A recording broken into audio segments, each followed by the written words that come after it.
कुटुंबाच्या तो पूर्ण करत राही दुःख लपवून हसतो वरवरुनी बाप माझा वेदना साधनी आई घराची ती भिंत बाप आहे घराचा पाया त्याच्या अंगावरती भार कुटुंब संसाराचा बायकोला जरीची साडी मुलांना नवे कपडे स्वतःच्या अंगावरती फाटकी बनेल घालून फिरतो बाप नसतो कुणाच्या ध्यानी मनी बाप माझा वेदना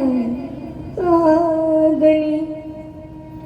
तो बाप कधीच कोणाला कळाला नाही आई मायेचा सागर बाप सागराचा किनारा शब्दरूपी लाटांचा त्या किनाऱ्यालाच मारा आई मायेचा सागर बाप सागराचा किनारा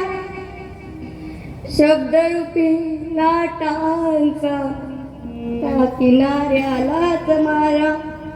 मुलाच्या भविष्यासाठी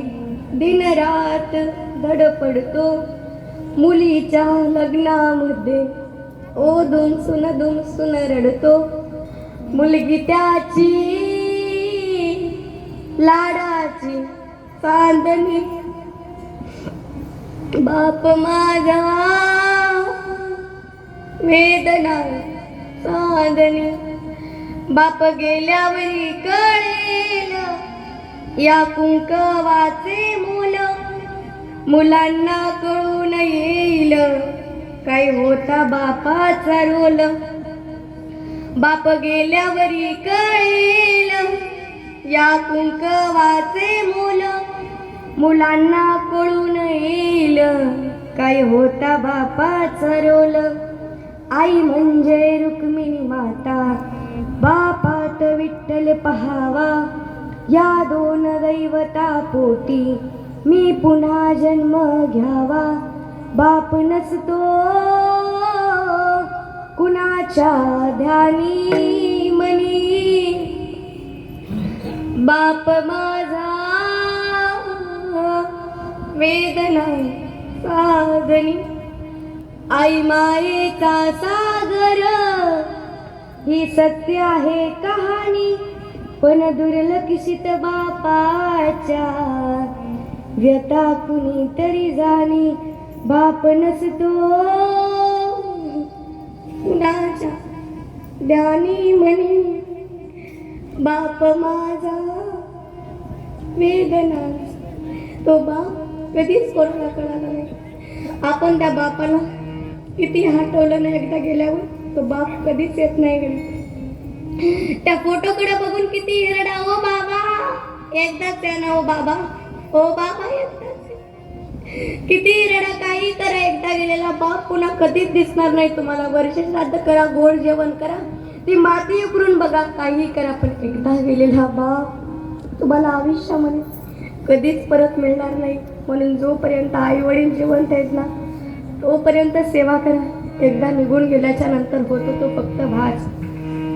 डोंगरात गेलेला सूर्य तुम्हाला पुन्हा दिसेल डोंगरात गेलेला सूर्य तुम्हाला पुन्हा दिसेल पण मातीत गेलेले आई वडील तुम्हाला पुन्हा कधीच दिसणार नाहीत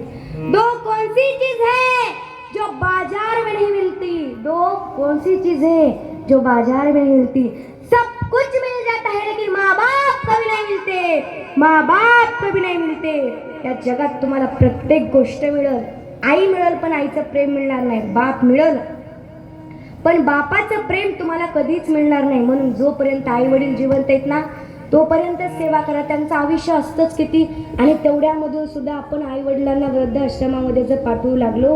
लहानपणापासून त्यांनी आपला सांभाळ केलेला असतो, मग म्हातारपणी त्यांचा सांभाळ करण्याची आपली जबाबदारी आहे, आपलं कर्तव्य आहे. म्हणून प्रत्येकाने आई वडिलांची सेवा केली पाहिजे. असं झालेली सेवा पांडुरंग परमात्म्याच्या चरणी अर्पण करते. माझ्या वाणीला पूर्ण विराम देतो. जर काही योग्य वाटलं असेल तर माझे गुरुवर्य रामेश्वर महाराज कोकाटे यांच्या आशीर्वादाने आलं असेल, कपिलेश्वर भगवंताच्या आशीर्वादाने आलं असेल